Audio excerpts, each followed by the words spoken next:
set number 3 on Runeberg. BoughtABagLastYear, blue side, starting up to the north. Not tonight, I've got a headache as the yellow team to the south, and oh boy, do they really like those two tanks, eh? Once again, the i6, this time controlled by Dalai Lama. I must be really tired. And then the T-34 played by Miko, and on the other side, well, we've got a very standard lineup coming from BoughtABag. A pair of i3s, a couple of 5100s, and we've got the Danny He with the T-69. So, I mean, fairly even lineups coming off both teams. You know, a little bit more mobility actually coming out from Not Tonight with the AMX-13. However, firepower-wise, I guess kind of going in favor of BoughtABag, especially with that T-69 and those two AMX-50s. Now, I'm liking this team more and more.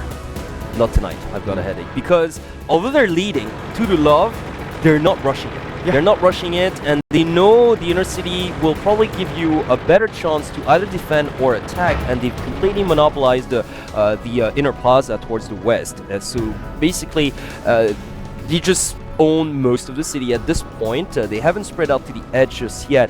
And when it comes to BoughtABagLastYear, well, you know, nerves are finally kicking in. They're definitely not going for this reckless maneuver once again, and it's a very solid defensive setup they've got. Yeah, I was actually talking about this during the first set for BoughtABag. Is, you know, if they go with these aggressive strategies for the first two sets and they both don't work out, they have to be much more defensive, and that's exactly what they're doing. I mean, they are in a very critical position because they lose this set, they're knocked out. So that's, I mean, I guess that's one huge reason why they're playing this defensively. At the same time, this is exactly what they got to do. They can't be as hasty or as impatient as they were in those past two sets. Which is why I'm really liking this, because finally we're gonna get to see if not tonight, if they can actually make something exactly happen. This time the play has been left, pretty much the cards have been left to Not Tonight. So I'm really curious as to how they're gonna organize an offensive situation this time around. Yeah.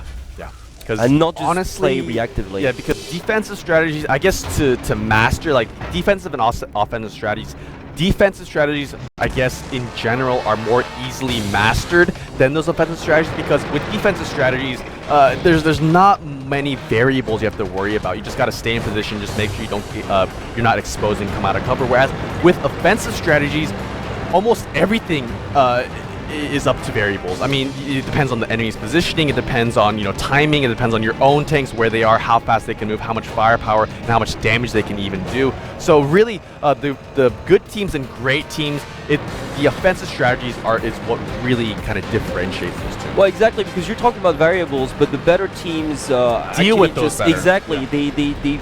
They just play well according to those variables, and pretty much do everything that they can so that there are less and less variables as possible, pretty much. So right now, I'm actually liking the fact that the Not Tonight's lineup has completely revamped their position, and they are now heading towards the field because they realize that the defensive setup coming from the BoughtABag team is just way too solid. So they're not going to have any crack shots out there. So they only left their T1 up there to create, well, maintain the illusion. Yeah, to maintain the illusion, and meanwhile everybody else has proceeded towards the field. Yeah, it's not a bad idea at all. No, actually, I love this idea, because usually with the T1, at least that far pushed up north, most teams are at least expecting that at least a couple of the heavy forces are right behind there. And look, all the focus is also is geared in that direction as well. You have most of these tanks, their turrets are pointed into the city, whereas now Not Tonight have all moved out to the field. And if they can move to a more northern position and not get their position compromised, they definitely have a big advantage. Well, that's the thing, is just right now they're progressing, they're hugging the eastern edge of the map, but I would have loved to see them split their forces and at least one or two tanks go towards the city edge. Go 2 and 3 or 3 and 2?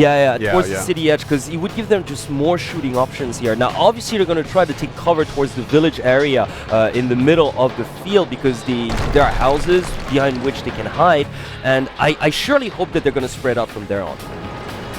Like, at least send, like, you know, a 5100 or perhaps even two 5100, leave one at the village and leave one perhaps towards the city edge, and then send the I-6 and the T-34 pretty much up towards well, the northeastern corner. And right now, look at that! It's just BoughtABag really biting their nails at the moment. They know something's up, but they're not daring to move further down towards the inner city. So something tells me that very soon they're going to suspect something coming out of the field. Yeah, honestly, they still have no idea where any of the Not Tonight members are. They because they're not moving. T1, yeah. They should have sent, like, when it comes to BoughtABag, they should have sent like at least one T1 like down the field, just to make sure. Yeah, they have Ben Click here in that T1, kind of towards the northeastern part. But where he is, he's useless. I think it's going to be way too late.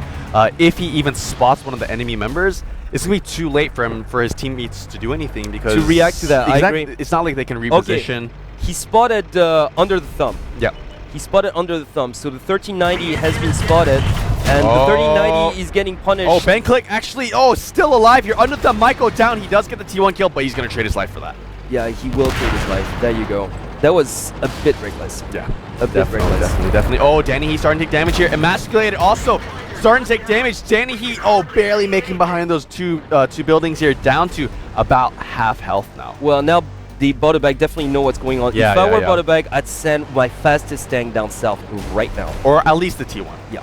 Yeah. I will, if I were BoughtABag, I would send the T1 because down. They do have a tier 8, they've got an extra tier 8 right now. They should send their fastest tank down south. I think that Danny, he should go down south. Because he is in a little bit of a dangerous position because if he tries to reposition possibly, he could might get shot. Yeah. So I think they're waiting just a little bit longer, just I guess for Not Tonight to get a little bit more comfortable. Because right now Not Tonight still have the option of going back to their base, and because they're still around the center of the map, and it should be no problem. And I think a city push is still a little bit too early, maybe a tad too early. There is still an 8 tier point difference though, so basically they can afford to sacrifice. Exactly, and BoughtABag at this point, either they can go for it and just go for a flank, or at least with Danny, or they can just stay put and defend. Yeah. Because right now they do have the advantage, and heaven knows they need it. That's why honestly, BoughtABag, all they got to do is just stay in position, and stay grouped together, and just wait for the push, because no matter what, Not Tonight have to push onto this, or they're just going to lose no matter what. And look at that defensive setup, it's just flawless. It's nearly flawless, it's impenetrable. I'm actually really liking the setup coming out from BoughtABag right now. Really no room for error. At least if the guys play right, 100% right, they should not lose a single tank at this moment. I like the fact that, Not Tonight's trying to spread, but I don't fancy the chances It's right now. too late, honestly. There's just too much of a tier point differential here for anything major that Not Tonight they can should actually try to accomplish. hunt for that T1. Yep. That's what I'm thinking, because if go they for can the manage, draw, maybe. Yeah, exactly. If they can get the T1, then at least they have a hope to draw this. Oh, Das Lama taking a huge shot there. Gao Shao here moving in. Yeah, but they gotta go for it. Yeah. They don't have the option. They gotta go for it, and oh, she wears the pants, gonna face off against HDY. Yeah, it's not too bad though. I mean, look at the positioning, like coming from. Yeah. It's really not that bad. I mean, still not game over, definitely. Exactly, because under the gun, well, okay, the T1 went down. That's really bad news for them now, because even if they do manage to take out that extra T1, it's still not going to be enough. And look at that, Das Lama's going to go down. Das Lama's about to fall here.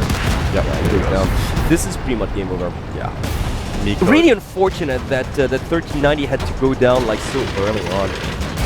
Yeah, it was definitely like under the thumb. I mean, Not Tonight should have expected. They should have known that all of the members were right by the starting position of. Well, they already knew this. BoughtABag, and still, under the thumb, he went in for that T1 kill. He should have almost. Under the thumb should have been that extra T1. Yeah, I mean, he definitely. I mean, where else, if they're not to the field, you have the T1 already in the city, where else can they be other than their starting position there? I mean, under the thumb, if he had not gone down there, honestly, this would have just been a long-range engagement, and then in that long-range engagement, I honestly think that Not Tonight would have had the advantage. You know what, if you ask me, the 1390 is not a scout per se. The 1390 is a second scout. Yeah. In the sense that the T1, it's the